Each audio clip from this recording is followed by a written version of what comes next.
Everybody, so I got a new nugget ice maker to share with you today. I'm gonna go ahead and bring it up a little bit closer, but I have been using this for a few days now. And this one is actually really nice. This one's my favorite one out of all of them, just because we prefer nuggets.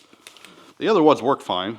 Super simple settings on this one. You pretty much got one button, press it once, it's on. You press it and hold it, it's gonna go through the clean cycle. And when you first get it, I'd recommend doing the clean cycle just so you can get water running through there, get it cleaned out a bit, and get all the residual crap that might be in there from the factory.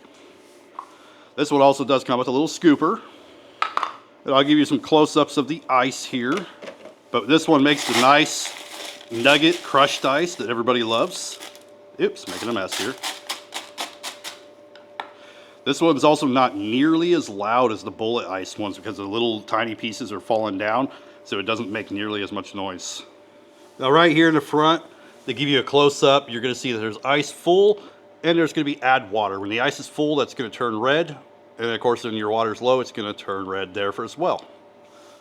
If I can get it to zoom in here, you'll see that the little nuggets of ice is being created. And then there's this little metal wheel that comes around like that. And it will move them out of the way and into the bucket.